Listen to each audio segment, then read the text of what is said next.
नमस्कार दोस्तों, आइए आज हम गति के कुछ उन सवालों के बारे में चर्चा करेंगे जिसमें हम चीज़ों की लंबाई का भी ध्यान रखेंगे। तो अब तक जो हमने सवाल किए हैं, जो हमारी क्लासों में जो गति से रिलेटेड हमने क्लास ली है, उनमें जो सवाल किए हैं उनमें हमने चीज़ों की लंबाई, जैसे कि ट्रेन की लंबाई हुई है ना, या किसी कार की लंबाई हुई, उसका बिल्कुल भी ध्यान नहीं रखा है।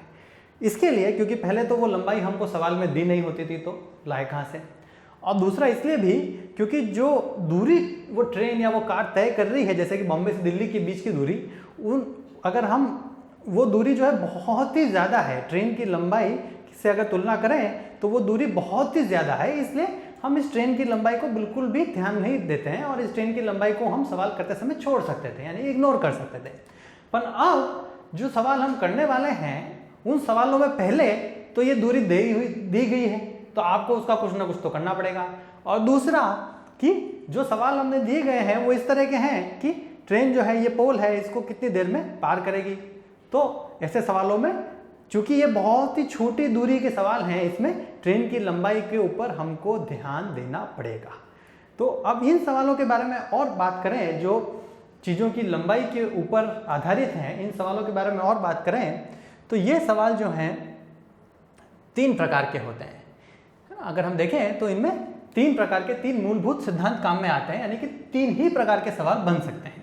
तो इससे तो अपना काम बहुत ही आसान हो गया, क्योंकि 3 ही चीज़ों को अपने को ध्यान रखना है।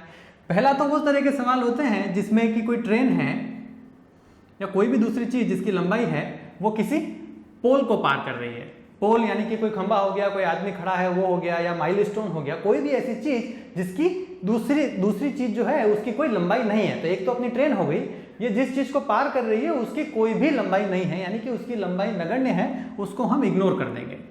तो ऐसी चीज़ हो गई, तो ये हो गया पोल या फिर माइलस्टोन या मैन यानी कि आदमी। दूसरे तरह के सवाल ऐसे हैं जिसमें ट्रेन तो है, पर अब जो दूसरी चीज़ जिसको ट्रेन पार कर रही है उसकी लंबाई नगण्य नहीं है, यानी कि उसकी लंबाई हमको सवाल के अंदर काम में लेनी पड़ेगी, हम उसको छोड़ नहीं सकते हैं। और ये हो गई आपकी लंबाई या तो किसी प्लेटफॉर्म की, या किसी ब्रिज की, या किसी टनल की, है ना। तो चूंकि ये टनल की, ब्रिज की लंबाई जो है ट्रेन की तुलना में बहुत छोटी नहीं है, इसलिए इसको हमको काम में लेना पड़ेगा। तो वो हो गई दूसरे तरह की जो सवाल हैं, वो वैसे हो गए। और ये हमारी पार कर रही है, प्लेटफॉर्म हो गया आपका, या फिर आपका टनल हो गई। और तीसरे तरह के सवाल जो हैं वो हमारे हैं ऐसे जिसमें एक ट्रेन दूसरी ट्रेन को ही पार कर रही है, यानी कि क्रॉस कर रही है। अब वो क्रॉस जो है 2 तरीके से हो सकता है, या तो दोनों ट्रेन जो है सेम दिशा में जा रहे हो और एक ट्रेन दूसरी ट्रेन से आगे निकल रही हो, यानी कि ओवरटेक कर रही हो, या दोनों ट्रेन जो है विपरीत दिशा में जा रही हैं और वो दोनों ट्रेनें जो है आपस में क्रॉस कर रही हो, है ना। तो 2 तरीके से ये सवाल हो सकते हैं। अब इन 3 केस में, और इनके जो 2 केस हैं यानी कि अपोजिट, उल्टी दिशा में जाने के लिए और सेम डायरेक्शन में जाने के लिए, सेम डायरेक्शन में जाएं, इन सभी जो है सिद्धांतों में, इन सभी में हम ये समझ लेते हैं कि लंबाई कौन सी काम में लेनी है। मान लीजिए ट्रेन की लंबाई L है, प्लेटफॉर्म की लंबाई P है, ये हमारी 2 ट्रेन की लंबाई L1 और L2 है। तो इन सभी केस में हमें लंबाई क्या काम में लेनी है और हमें गति यानी कि हमें स्पीड क्या काम में लेनी है, वो सबसे पहले हम समझ लेते हैं। तो उन सब के लिए, ये समझाने के लिए मैं ये सब आपके लिए तामझाम लेके आया हूँ यहाँ पे। इसमें जो है हमारे पास बहुत सारी चीज़ें हैं। ये समझ लीजिए हमारा पोल है, और ये समझ लीजिए कि हमारी ट्रेन है। अब ये ट्रेन जो है, छोटी ट्रेन ले लेते हैं, ये ट्रेन जो है इस पोल को पार करेगी। तो ये बहुत ही आसान है। इसमें आप देख सकते हैं कि ये ट्रेन को पार करना जो है तब शुरू करेगी जब ये इंजन, इसके इंजन का जो आगे का भाग है ये पोल के साथ लग जाएगा, और ये ट्रेन पूरी तब पार हो जाएगी जब इस ट्रेन का पीछे का हिस्सा इस पोल के साथ होगा। यानी कि ट्रेन के इंजन को कितना चलना पड़ा, ट्रेन के इंजन को चलना पड़ा यहाँ से लेके यहाँ तक, यानी कि ट्रेन की लंबाई के बराबर। तो ये तो बहुत ही आसान हो गया। इस पहले केस में जो हमारे ट्रेन को, जो इस पोल को पूरा पार करने के लिए कितनी दूरी तय करनी पड़ी, ट्रेन की लंबाई के बराबर। ये तो पहली बात हो गई। अब दूसरा समझ लेते हैं। वापस हमारी ट्रेन की लंबाई L है, प्लेटफॉर्म या टनल इनकी लंबाई जो है, या ब्रिज हो गया आपका, इनकी लंबाई मान लीजिए P है। तो ये हम एक प्लेटफॉर्म भी लेके आए हैं, तो इस प्लेटफॉर्म को यहाँ रख देते हैं। अब समझते हैं कि ट्रेन ने जो है प्लेटफॉर्म को पार करना तब शुरू किया जब ट्रेन जो है यहाँ पे थी, इस प्लेटफॉर्म के साथ में, है ना, तब इसने पार करना शुरू किया। अब ये पार कर रही है और ये तब तक पार करती रहेगी जब तक कि प्लेटफॉर्म का एंड का हिस्सा, यानी कि प्लेटफॉर्म का पीछे का हिस्सा और ट्रेन का पीछे का हिस्सा आपस में समानांतर, यानी कि एक लाइन में नहीं आ जाते, तब तक ट्रेन जो है इस प्लेटफॉर्म को पार करती रहेगी। अब ये समझिए कि पहले तो ट्रेन यहाँ से शुरू हुई, ट्रेन का इंजन यहाँ से शुरू हुआ, ट्रेन का इंजन यहाँ तक पहुँचा, तब तक ट्रेन ने कितना दूरी तय कर ली? तब तक ट्रेन ने प्लेटफॉर्म के बराबर दूरी तय कर ली, प्लेटफॉर्म की लंबाई के बराबर, यानी कि ट्रेन जो है P चल ली। उसके बाद फिर ट्रेन अभी तक पार नहीं हुई है, पार पूरा करने के लिए ट्रेन को ट्रेन की दूरी के बराबर और चलना पड़ेगा, यानी कि ट्रेन की लंबाई के बराबर दूरी और तय करनी पड़ेगी। यहाँ तक प्लेटफॉर्म तक आई, फिर ट्रेन की लंबाई के बराबर दूरी और तय की, तब जाके ट्रेन पूरी प्लेटफॉर्म से पार हुई। यानी कि टोटल जो कुल मिला के इसने कितना जो है दूरी तय की होगी? P plus L। ये भी हो गया। इन दोनों केस में चलने वाली चीज सिर्फ एक है, यानी कि ट्रेन। तो गति क्या है? L, यानी कि ये डिस्टेंस L और ये डिस्टेंस, ये जो दूरी है P प्लस L, ये तय करने के लिए गति क्या है? गति S है। मान लीजिए ट्रेन की गति S है, तो वो ये गति रही। इसमें हम दो गति मान लेते हैं, दो स्पीड ले लेते हैं, S1 और S2। अब इसमें समझते हैं कि अपोजिट और सेम डायरेक्शन, अगर मान लीजिए अपोजिट डायरेक्शन में जाए या ट्रेन सेम डायरेक्शन में जाए, तो दूरी कितनी तय करनी पड़ेगी दोनों ट्रेनों को आपस में पूरा का पूरा क्रॉस करने के लिए। तो सबसे पहले ये समझ लेते हैं कि अगर एक ही दिशा में जा रही हैं और ये ट्रेन चले जा रही है और ये ट्रेन पीछे से आके ओवरटेक करती है, ये तेजी से आके ओवरटेक करती है, तो हमारी ओवरटेकिंग चालू होगी यहाँ से, जहाँ पे ये दोनों, इसका आगे का हिस्सा और इसका पीछे का हिस्सा साथ में है। अब ओवरटेक हुआ और यहाँ तक पहुँचा। जब तक ये ट्रेन का इंजन यहाँ से यहाँ तक आएगा, तब तक ही इंजन ने, छोटी वाली ट्रेन के इंजन ने इसके बराबर, इस बड़ी वाली ट्रेन के बराबर दूरी तय कर ली है, यानी कि L1 दूरी तो हमारी तय हो ही गई है। पर अभी तक भी जो है हमारी ओवरटेकिंग पूरी नहीं हुई है। ओवरटेकिंग को पूरा करने के लिए इसको रिलेटिवली इतना और आगे चलना पड़ेगा, और इतना आगे चलने के लिए ये छोटी ट्रेन की जो दूरी है, छोटी ट्रेन की लंबाई है, इतनी दूरी और तय करनी पड़ेगी। और ये टोटल जो दूरी हमको तय करनी पड़ेगी जब ये दोनों ट्रेनें एक दिशा में जा रही हो, वो दोनों की लंबाई का जोड़ हो गई है। यहाँ तक हमको समझ में आया। और ये दूरी जो है, ये रिलेटिव डिस्टेंस कहेंगे इसको, क्योंकि ये रिलेटिव दूरी है। ये दूरी कितनी गति से तय हो रही है? ये जो है रिलेटिव स्पीड से तय हो रही है। और रिलेटिव स्पीड कितनी? जब दोनों एक ही दिशा में जाए तो रिलेटिव स्पीड हमारी दोनों के डिफरेंस के बराबर होती है, यानी कि दोनों को हम इसमें से घटा देंगे ना, S1 और S2 को घटा देंगे और उसको पॉजिटिव, उसका पॉजिटिव हिस्सा ही हम सिर्फ लेंगे, साइन उसका इग्नोर कर देंगे, है ना। तो वो हो गया डिफरेंस हमारा। इन दोनों स्पीड के डिफरेंस के बराबर जो गति है, उससे ये दूरी L1 प्लस L2 तय हो रही है ना।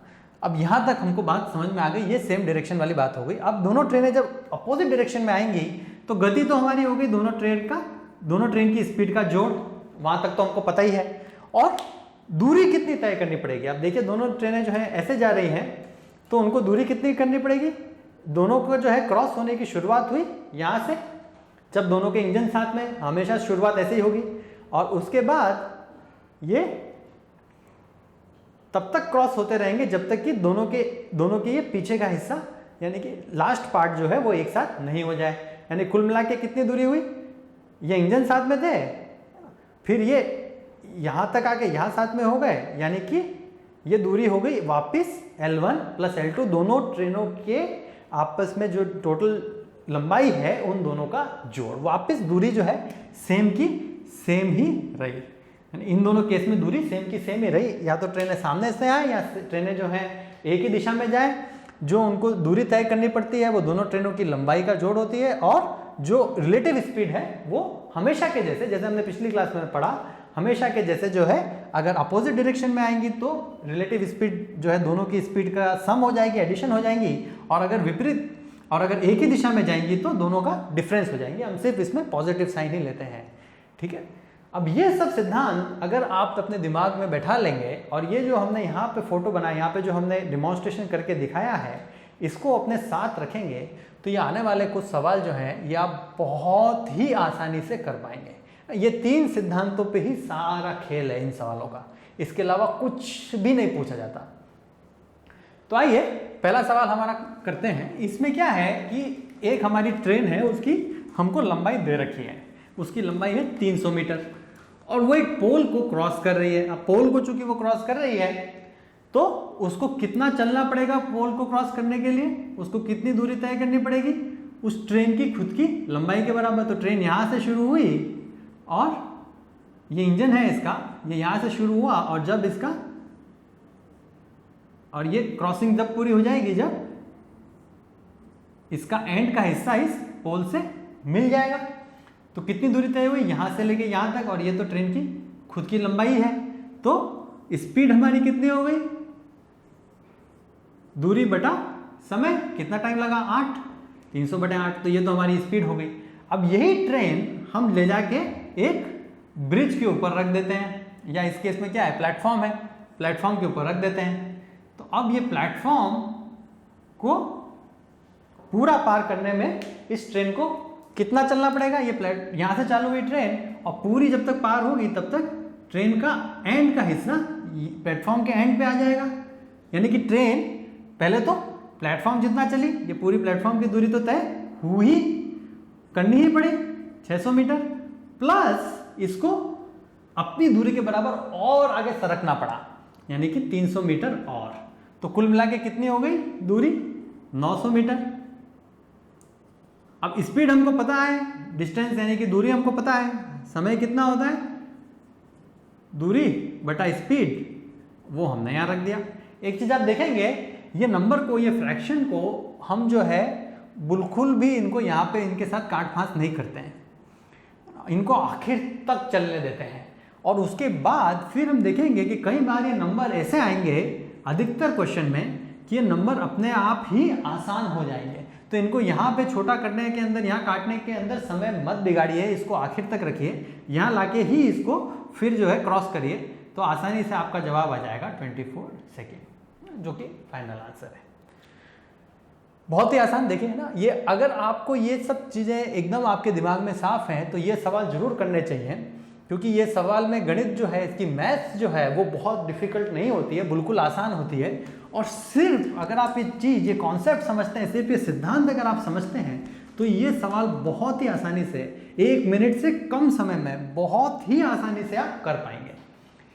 अगले पे चलते हैं। इसमें हमारी ट्रेन जो है वो 120 मीटर लंबी है, पर सिर्फ एक ट्रेन नहीं है, 2 ट्रेन है। दूसरी ट्रेन कितनी लंबी है, दूसरी ट्रेन भी 120 मीटर लंबी है। एक बार तो जो हमारी ट्रेन है वो एक माइलस्टोन, यानी कि वापस पोल ही समझ लीजिए, जिसकी की लंबाई नगण्य है, जिसकी लंबाई का हम ध्यान में नहीं रखेंगे, लंबाई को हम ध्यान में नहीं रखेंगे, ऐसी है, उसको क्रॉस करते हैं तो ट्रेन को लगते हैं 12 सेकेंड। वापस स्पीड कितनी हो गई ट्रेन की, उसकी लंबाई डिवाइडेड बाय 12 सेकेंड का समय लगा, दूरी बटा समय, तो इसकी स्पीड हो गई 10 मीटर पर सेकेंड। अब दूसरी ट्रेन आई, उसको वो जो है अपोजिट डायरेक्शन से आ रही है, यानी कि ऐसे ही जा रही है, उल्टे डायरेक्शन में आ रही है दोनों आपस में, तो टोटल जो है उनको कितनी लंबाई पार करनी पड़ेगी, टोटल लंबाई जो पार करनी पड़ेगी वो हो गई 120 प्लस 120। वो हमने अभी समझा है कि जब दोनों ट्रेनें जो है आपस में क्रॉस करती हैं तो उनको रिलेटिव जो डिस्टेंस है वो कितना ट्रेवल करना पड़ता है, वो कितना करना पड़ता है, दोनों की लंबाई के बराबर, दोनों की लंबाई का जोड़। तो 120 प्लस 120 ये हमारा सेकंड केस हो गया, ये फर्स्ट केस है। सेकंड केस में, दूसरे केस में जो है 120 प्लस 120 तो उनको दूरी तय करनी है, स्पीड दूसरी ट्रेन की हमको दी गई नहीं है। अब दोनों ट्रेनें अपोजिट डायरेक्शन में आ रही हैं तो उनकी रिलेटिव स्पीड कितनी हुई, दोनों के डिफरेंस के बराबर, यानी कि दोनों को हम जो है घटा देंगे। तो पहले की तो हो गई 10, तो दूसरे केस में हमारी स्पीड हो जाएगी 10 माइनस, अगर मान लीजिए इस स्पीड, सेकेंड ट्रेन की स्पीड को हम s ले लें तो 10 माइनस s। अब हमको ये भी दे रखा है समय कितना होता है, डिस्टेंस बाय स्पीड यानी कि दूरी बाय गति, और ये हमको दे रखा है कि ये है 8। तो अब हम इसको बराबर कर देते हैं 8 के। अब आप ये सब को सिंप्लीफाई कर सकते हैं, ये सब आसानी से हल हो जाएगा, और फाइनल जो है आंसर आपका आएगा s = 20 मीटर्स पर सेकेंड। बहुत ही आसान है, देखिए एक ही वेरिएबल है, इसको आप आराम से सॉल्व कर सकते हैं। चलिए अगले सवाल पर बढ़ते हैं। इसमें जो है हमारे पास हमारे एक और मित्र हैं पीकू, वो जो है उनके घर के बाहर ही ट्रेन की पटरी है, या उनको क्या पता प्लेटफॉर्म पर जाने का शौक है, वो कोई नहीं जानता कि वो क्या करते हैं, पर वो ट्रेनों को बहुत देखते हैं। तो उन्होंने 2 ट्रेन को देखा। उन्होंने देखा कि एक ट्रेन तो हमारी जो है, जो दिल्ली से आती है, जो दिल्ली जा रही है, उसको तो क्रॉस होने में उन्होंने देखा कि 8 मिनट लगते हैं। वो खुद खड़े हैं, उनको क्रॉस होने में, है ना, यानी कि उनकी लंबाई तो हम जो है नगण्य मानेंगे, तो पीकू की लंबाई तो हम नगण्य मानेंगे, तो वो सॉरी लंबाई नहीं, मतलब ऐसी चौड़ाई होगी ना आदमी की, तो उसकी लंबाई या चौड़ाई जो भी समझना है आपको, वो तो नगण्य हो जाएगी। और ये जो ट्रेन है इसकी लंबाई को हम वास्तविकता, इसकी लंबाई हमको निकालनी पड़ेगी। दूसरी ट्रेन जो है बॉम्बे के लिए गई, लेकिन साफ ही लिखा है इसमें अपोजिट डायरेक्शन, यानी कि एक ऐसे जा रही है, एक ऐसे जा रही है। वो उसको क्रॉस होने में अगर उसका टाइम उन्होंने नापा पीकू ने, तो 12 मिनट लग गए। अगर वो दोनों ट्रेनें एक दूसरे को क्रॉस करती हैं, एक दूसरे से क्रॉस होती हैं, तो इस चीज में 9 मिनट लग जाते हैं। ठीक है, तो अब ये सब कुछ तामझाम जो हमारे को इस सवाल में दे रखा है, ये सब जो चीजें दे रखी है, इनको हम ढंग से लिखें तो ये दिल्ली की हो गई, ये बॉम्बे की हो गई।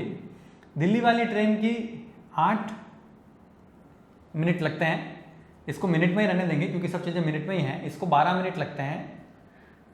इसकी लंबाई हमको दे रखी है, दिल्ली वाली ट्रेन की लंबाई हमको दे रखी है, सॉरी बॉम्बे वाली ट्रेन की लंबाई दे रखी है, तो ये 150 हो गई मीटर लॉन्ग। ठीक है, और फिर हमको पूछा गया है कि इसकी लंबाई कितनी है, चलिए इसको L मान लेते हैं। अब इसकी स्पीड कितनी हुई, चूंकि ये एक इंसान को क्रॉस कर रही है ट्रेन, एक मैन को क्रॉस कर रही है, तो मैन की कोई लंबाई नहीं रखेंगे हम, तो इसकी लंबाई हो, इसकी जो स्पीड है वो हो गई 150/12 मीटर पर मिनट। पीकू को क्रॉस करने में ट्रेन को 150 मीटर चलना पड़ेगा और वो 12 मिनट में चल पाती है, तो ये उसकी स्पीड हो गई। इसी प्रकार से दिल्ली वाली ट्रेन की स्पीड हो गई L, जो उसने डिस्टेंस जो उसको क्रॉस करने में चलना पड़ेगा, जो उसकी खुद की लंबाई है उतना ही चलना पड़ेगा उसको, और 8 मिनट में करती है तो L/8 मीटर पर मिनट। देखिए यूनिट का ध्यान रखिए, इसमें हमने हर चीज मिनट में ही रखी है, हमने बदलाव किया ही नहीं है। और दूसरी चीज हमने देखी, जो अभी अगर ट्रेनें आपस में एक दूसरे को क्रॉस करती हैं तो कितनी दूरी उनको तय करनी पड़ती है क्रॉस करने के लिए, कितनी दूरी होती है, दोनों की ट्रेन की लंबाई को जोड़ने के बराबर। यानी कि थर्ड केस में कितनी दूरी तय करनी पड़ेगी, जब वो दोनों को क्रॉस करेंगी L + 150 इतनी जो है दूरी तय करनी पड़ेगी। और चूंकि दोनों अपोजिट डायरेक्शन में आ रही है, उल्टे चल रही है एक दूसरे के, उनकी रिलेटिव स्पीड कितनी हुई, वापस दोनों स्पीड का जोड़, तो ये उनकी रिलेटिव स्पीड हो गई। अब ये क्या है, टोटल ये डिस्टेंस, और ये हमने यहाँ स्पीड लिख दिया। डिस्टेंस बाय स्पीड कितना होता है, टाइम हमको दे भी रखा है 9 मिनट लगते हैं। चूंकि सब चीजें मिनट में है, हमको कोई भी चीज कन्वर्ट करने की, यूनिट में यहाँ पे फेरबदल करने की जरूरत ही नहीं है, सब कुछ मिनट में है, सारे टाइम और सारा जो डिस्टेंस है, सारी जो लंबाइयाँ है, दूरियाँ है, वो सब मीटर में है। इन सबको आप सॉल्व कर लेंगे तो ये सब एक ही है, सिर्फ इसमें अननोन जो है हमको निकालना सिर्फ L ही है, और L को आप सॉल्व करेंगे इससे तो आपका आ जाएगा L 300 मीटर, यानी कि हमारी दिल्ली वाली ट्रेन की जो लंबाई है वो 300 मीटर थी। चलिए आगे बढ़ते हैं। ये भी देखिए सवाल बहुत मुश्किल नहीं था, इसमें मैथ्स तो कुछ भी नहीं थी। अगर ये तो आप एक ही सेकंड में लिख पाएंगे, अगर ये कॉन्सेप्ट आपके दिमाग में जो है, ये चीज जो है, जो फोटो है, जो पिक्चर है, वो आपके दिमाग में बिल्कुल क्लियर है। तो इसमें जो है ये सवाल बहुत ही आसान है, इसमें कुछ भी मुश्किल नहीं है। इसमें सिर्फ जो है थोड़ा सा इसकी भाषा को जो है थोड़ा सा अलग तरीके से लिखा गया है। पर इसमें क्या है कि हमारी एक ट्रेन है जो 96 किलोमीटर पर आवर की स्पीड से चल रही है। अब वो ट्रेन हमारी चलती है और वो क्रॉस करती है एक टनल को, यानी कि टनल को पार कर रही है। अब ये टनल का मान लीजिए ये मुंह है, ये टनल का जो है स्टार्टिंग पॉइंट ये है, ठीक है। तो पहले तो हमको दे रखा है कि जो टनल के अंदर जाने के लिए, यानी कि ये ट्रेन पूरी टनल के अंदर चली गई, इसमें तो उसको लगे 3 सेकेंड। ठीक है, तो 3 सेकेंड में ट्रेन यहाँ से यहाँ चली गई, यानी कि कितनी लंबाई, कितनी दूरी तय की, ट्रेन की लंबाई के बराबर अंदर जाने में। तो और फिर उसके बाद उस पोजीशन से, यानी कि ये पोजीशन से उसके बाद है ना, इसमें साफ साफ ही लिखा है 30 सेकेंड मोर, मतलब कि उसके बाद इस पोजीशन पे आने के बाद यहाँ से लेके यहाँ तक आने में, यानी कि इसका एंड का पोर्शन जब टनल के बिगनिंग में था, टनल के शुरू में था इसका पीछे का भाग, और इसके पीछे का भाग जब टनल के लास्ट में आया, तब तक उसको पूरा वो दूरी तय करने के लिए लगे 30 सेकेंड। यानी 30 सेकेंड में कितनी दूरी तय की, यहाँ से यहाँ आने में इसके एंड के हिस्से ने कितना दूरी तय की, इसने पूरी टनल को क्रॉस किया। तो ये 30 सेकेंड तो लगे टनल क्रॉस करने में, और 3 सेकेंड लगे टनल के अंदर घुसने में, यानी कि इस दूरी की, इस ट्रेन के लंबाई के बराबर दूरी तय करने में। अब वो स्पीड को निकाल लेते हैं। 96 किलोमीटर पर आवर जो होता है, ये होता है 80/3 मीटर पर सेकेंड। इसमें हमको मीटर पर सेकेंड में कन्वर्ट करना पड़ेगा, हमें डालना पड़ेगा, क्योंकि ये सब सेकेंड में दे रखा है हमको, तो मीटर पर सेकेंड में बदलना ही पड़ेगा। अब एक बार ये आ गया 80 मीटर पर सेकेंड, तो ये जो पहला 3 सेकेंड है, इस दरमियान तो ट्रेन गई है अंदर, यानी कि ये ट्रेन की लंबाई के बराबर दूरी तय की गई है। ठीक है, अब दूरी कितना होता है, स्पीड, गति इंटू टाइम, यानी ट्रेन की लंबाई हो गई 80 मीटर, और प्लेटफॉर्म या यहाँ पे टनल की बात करें, टनल की लंबाई कितनी हो गई, जब दूसरा 30 सेकेंड में यहाँ से यहाँ तक आई ट्रेन, तो वो टनल की लंबाई हो गई। वापस जो है चलने वाली चीज़ तो सिर्फ एक ही है, ट्रेन ही है, तो वही स्पीड काम में लेंगे। 80/3 कितनी दूरी तय होगी 30 सेकेंड में, इतना तो 1 सेकेंड में होता है, 30 सेकेंड में हो जाएगी इतनी दूरी तय, यानी कि 800 मीटर। बहुत ही आसान, बिल्कुल भी मुश्किल नहीं, बस ये लैंग्वेज जो इसकी भाषा है उसको थोड़ा सा ध्यान से पढ़िए। चलिए आगे बढ़ते हैं। इसमें जो है हमारे पास एक ब्रिज है, और इसमें हमसे पूछा गया है कि लंबे से लंबा हम कितना बड़ा ब्रिज बनाएं, जो कि 130 मीटर लंबी जो अगर ट्रेन है और उसकी स्पीड भी दे रखी है, वो 30 सेकंड में इसको क्रॉस कर ले।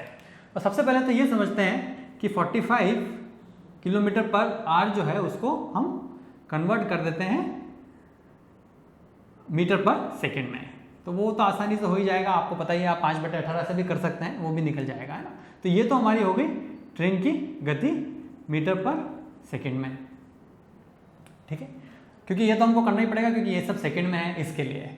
और हमारी ट्रेन जो है 130 मीटर है, हम ये पहले ही समझ चुके हैं, मैंने आपको शुरू में बताया था क्लास के, कि अगर एक ट्रेन एक प्लेटफॉर्म को पार करेगी,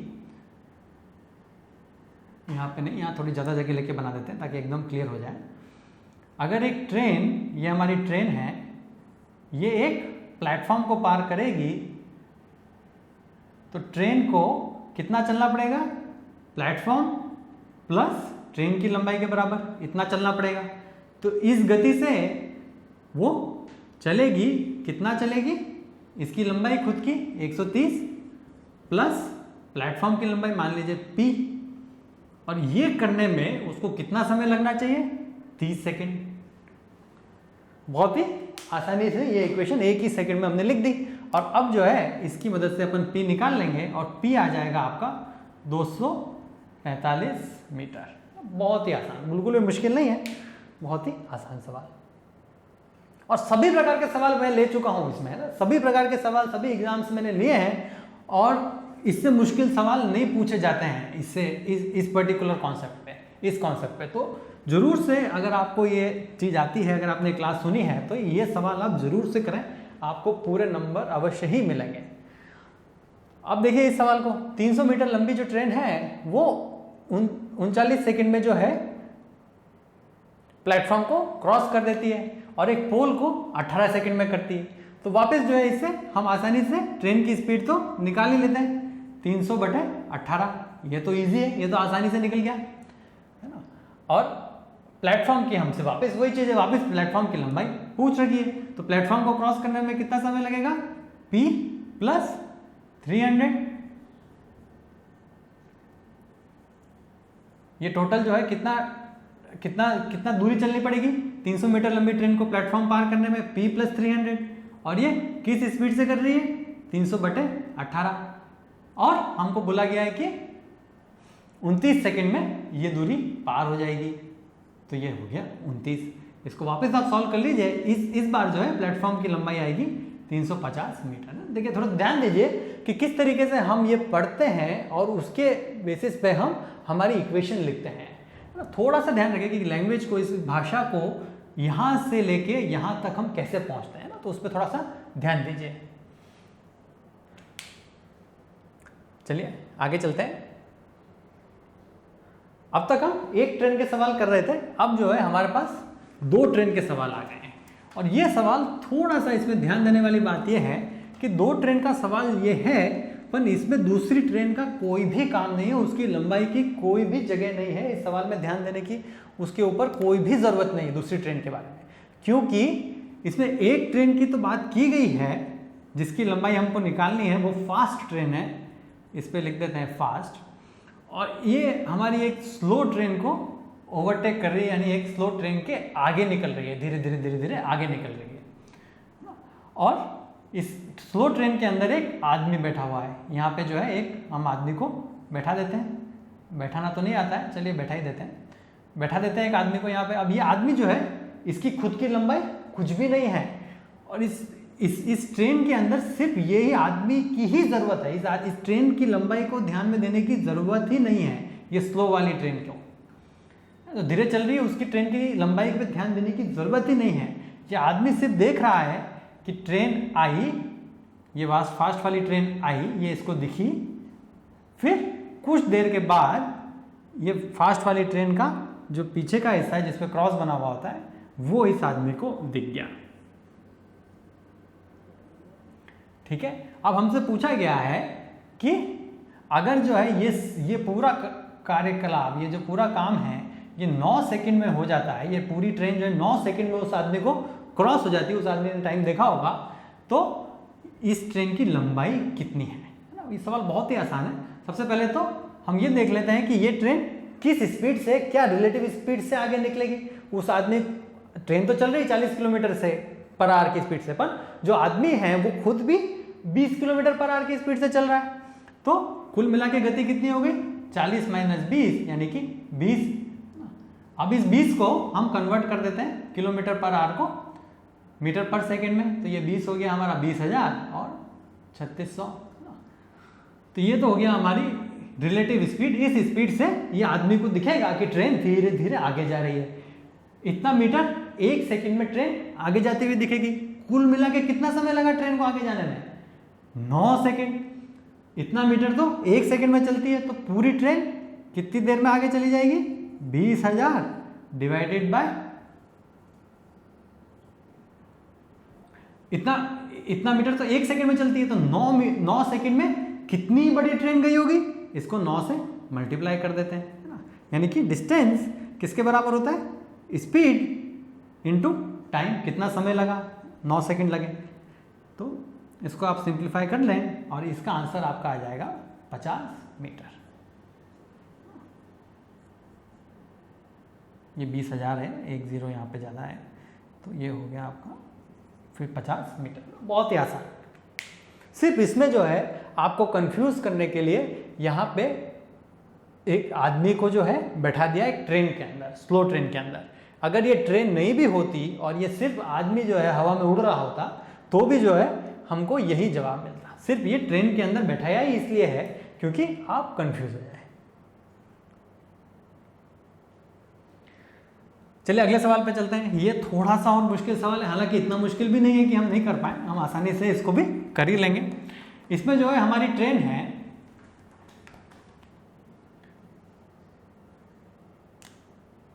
वो जो है 2 जनों को क्रॉस करके जा रही है। जो आदमी है दोनों, वो भी उसी दिशा में जा रहे हैं जिस दिशा में ट्रेन जा रही है। एक तो चल रहा है 2 किलोमीटर पर आवर और एक चल रहा है 4 किलोमीटर पर आवर। इसको आप कन्वर्ट कर सकते हैं, ये आ जाएगा 10/18 मीटर पर सेकेंड और ये आ जाएगा 20/18 मीटर पर सेकेंड। इस स्पीड से ये दोनों आदमी चल रहे हैं उस तरफ और हमारी ट्रेन भी इसी दिशा में आगे जा रही है।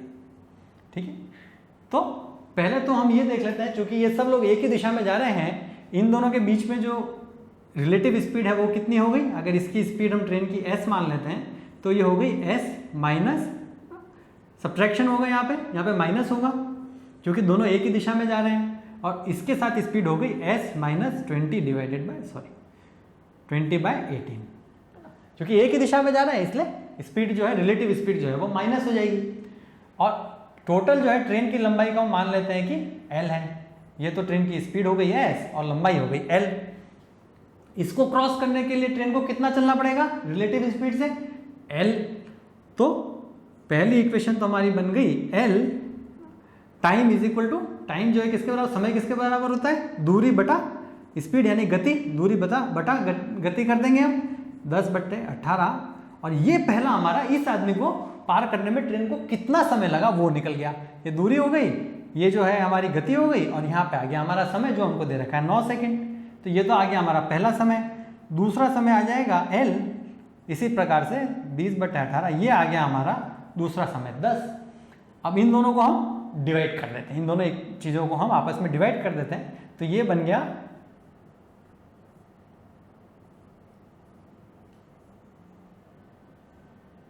20/18 और ये हो जाता है हमारा 9/10।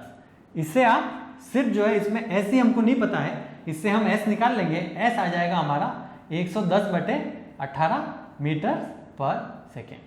एक चीज़ आप देख लें, मैंने इसको सिंप्लीफाई, इसको छोटा नहीं किया, यहाँ मैंने कुछ नहीं काटा है, और उसकी वजह यह है कि यहाँ पे आने के बाद ये 18 सब जगह से कट जाएगा। तो आसानी बेहतरीन इसी में है कि आप ज़्यादा इसको पहले से फ्रैक्शंस को ज़्यादा सिंप्लीफाई, ज़्यादा आसान रूप में न लिखें, नहीं करें, है ना, ये सब आखिर के लिए छोड़ दें, जितना देर करें उतना अच्छा है। तो ये हो गया s इज इक्वल टू 110/18। अब इसको हम यहाँ पे डाल देते हैं, यहाँ पे हम डालेंगे तो हमारा l आ जाएगा, जो लेंथ है वो वापस जो है पिछले सवाल की तरह इस सवाल में भी l हमारा आ गया 50 मीटर, यानी कि लेंथ यानी कि ट्रेन की लंबाई कितनी आ गई हमारी 50 मीटर। बहुत ही आसान, मतलब सवाल थोड़ा सा मुश्किल है, पर अगर हम इसको बेसिक सिद्धांत जो अपने दिमाग में रखें तो बहुत ही आसानी से सिस्टमेटिक तरीके से आराम से सॉल्व हो जाते हैं।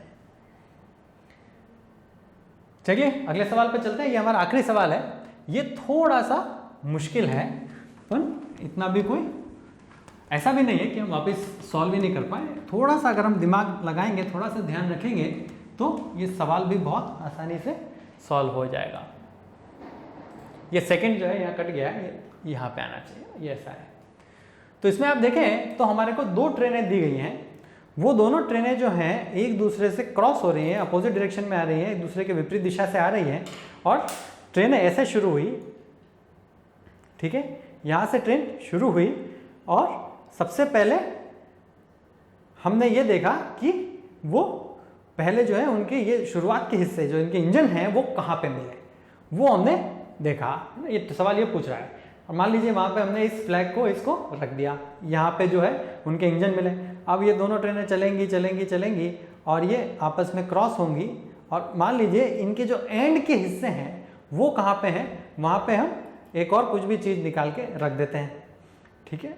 तो ये सवाल हमसे पूछ रहा है, ये नहीं पूछ रहा है कि ट्रेनें कितनी लंबी हैं, ये नहीं पूछ रहा है कि ट्रेनें कितने दूर चली जाएंगी, वो कुछ भी नहीं पूछ रहा है। ये सवाल हमसे ये पूछ रहा है, इस सवाल में हमसे ये पूछा गया है कि इन दोनों के बीच में जब उनके आगे के भाग मिलते हैं और जब उनके पीछे के भाग मिलते हैं, उन दोनों के बीच में कितनी दूरी है, उनके बीच में डिस्टेंस कितना है, ये वो पूछ रहा है। तो देखिए इस सवाल को करने के लिए थोड़ा सा यहाँ पे ध्यान देना पड़ेगा। सबसे पहली चीज़ तो ये है कि ये पूरा क्रॉस होने में टाइम कितना लगेगा वो निकाल लेते हैं। टोटल दूरी कितनी पार करनी होगी, 0.42 प्लस 0.35 डिवाइडेड बाय ये दूरी, समय क्या होता है, दूरी बटे गति, बिल्कुल सही। तो उससे हमें समय निकल जाएगा, कितना टाइम लगेगा, गति कितनी है, चूंकि ये दोनों विपरीत दिशा में जा रही है, दोनों की स्पीड हम ऐड करेंगे, यानी कि 50 प्लस 60। ये अगर आप इसको सॉल्व करेंगे तो ये आ जाएगा आपका 0.006 किलोमीटर पर आवर, यानी कि 7/1000, 7/1000 किलोमीटर पर, किलोमीटर पर आवर नहीं, सिर्फ आवर, क्योंकि ये तो समय है तो ये आवर में होगा। यानी इतनी देर में ये दोनों ट्रेनें क्रॉस हो जाएंगी। ये बात तो समझ में हमको आई। जब ये ट्रेनें क्रॉस होंगी तो दोनों के पीछे के भाग साथ में होंगे ना, बिल्कुल सही बात है। ये ट्रेन जब क्रॉस होंगे तो दोनों के पीछे के भाग साथ में होंगे, ये चीज़ का ध्यान रखिएगा। अब मान लीजिए ये दोनों ट्रेनें शुरुआत में यहाँ पे मिली, हमने यहाँ पे हमने जैसा कि बोला था, यहाँ पे हम एक फ्लैग जो है हम एक निशान लगा देते हैं। चलिए ग्रीन पेन से निशान लगा देते हैं। अब ये ट्रेन 7/1000 आवर में कितना आगे जाएगी, मान लीजिए यहाँ पे आ जाएगी। ये वाली ट्रेन, छोटी वाली ट्रेन हमारी है ना, यानी कि यहां से यहां तक की लंबाई तो हम निकाल लेंगे, क्योंकि हमको पता है यहां से आने में इसके इंजन से इसके इंजन को उतने समय में 7/1000 जो है आवर में, वो यहां से यहां आएगा। ये लंबाई हम निकाल सकते हैं क्योंकि हमको टाइम पता है और हमको उसकी गति पता है। छोटी वाली ट्रेन है 0.35 वाली, और 0.35 वाली ट्रेन जो है ये कितनी गति से चलती है, इसकी स्पीड हमको पता है। इसकी स्पीड जो है 60 वाली है ना। द फर्स्ट ट्रेन है द स्पीड ऑफ 60 मीटर, और फर्स्ट ट्रेन की लंबाई जो है 0.35 है, तो यानी इसकी गति जो है हमको पता ही है कि ये चल रही है 0.60 किलोमीटर पर आवर की स्पीड से। तो ये लंबाई हम निकाल सकते हैं, पर ये लंबाई हमको निकालनी नहीं है, इससे हमारा काम चलेगा नहीं। हमको लंबाई निकालनी है ये जहां मिले और पहली बार मिले, जब इनके इंजन मिले, और जब जो है इनके पीछे के हिस्से मिले। अब पीछे के हिस्से, चूंकि इस ट्रेन का पीछे का हिस्सा 7 उतने समय में यहाँ पहुंचा है, जाहिर सी बात है चूंकि ये इंटरसेक्शन कंप्लीट हो चुका है, यानी कि उनकी क्रॉसिंग कंप्लीट हो गई है 7/1000 आवर में, तो इस ट्रेन का या दूसरी ट्रेन का पीछे का हिस्सा भी तो वही होगा, क्योंकि अभी क्रॉसिंग कंप्लीट हुई है। तो यानी कि हमको ये दूरी निकालनी है, ये दूरी हमको निकालनी है।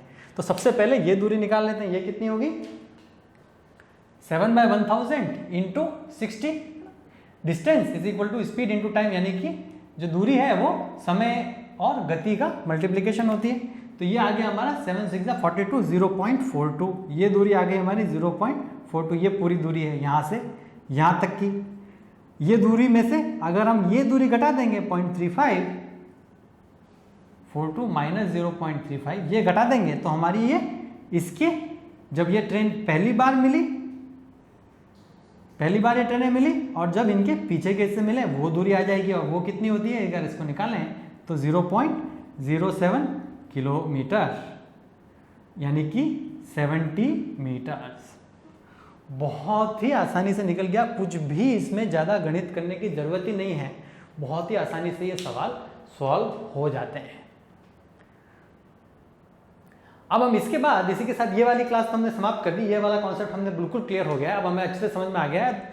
अब जो ट्रेनों के सवाल हैं जिसमें ट्रेन की लंबाई को काम में लेना है वो आप बहुत ही आसानी से कर पाएंगे।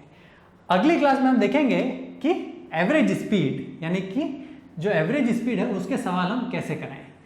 जब हम कोई भी गाड़ी या ट्रेन या कुछ भी चीज़ चलाते हैं तो वो चलते समय उसकी स्पीड जो है इस प्रकार से होती है, कभी तो 0 हो जाएगी, कभी बहुत तेज हो जाएगी, ऐसा लगातार ये गति पे तो नहीं चलती है। पर अब तक हमको जो सवालों में दे रखी थी वो उनकी एवरेज स्पीड दे रखी थी, वो सारी गति का जो है एवरेज हमको दे रखा था सारे ही सवालों में। पर अब जो हम आगे सवाल जो अगली क्लास में हम पढ़ेंगे उसमें ऐसा नहीं होगा। उसमें हमको हो सकता है कि 2 अलग अलग गति दे रखी हो, पूरा जो हमारी जर्नी है उसको पार करने के लिए, पूरा डिस्टेंस है जो पूरी दूरी है उसको तय करने के लिए 2 अलग अलग गति दे रखी हो, और हमको फिर बताना हो, हमको फिर पता लगाना हो कि उसके आधार पे हम जो है हमारा जो चीज़ है, हमारी ट्रेन है या कार है, उसकी एवरेज स्पीड कितनी होगी। इस प्रकार के सवाल भी बहुत है, मतलब आजकल तो बहुत ही ज़्यादा एग्जाम में पूछे जा रहे हैं। तो अगर आपको ये और अन्य एप्टीट्यूड से रिलेटेड जानकारी चाहिए हो तो हमारी चैनल को जरूर सब्सक्राइब करें। अगर आपको कोई भी सवाल हो तो उसको बेहिचक नीचे कमेंट के सेक्शन में डाल दें, मैं पूर्णतया कोशिश करूंगा कि उसका जवाब जल्द से जल्द दूं। धन्यवाद, थैंक यू, गुड लक।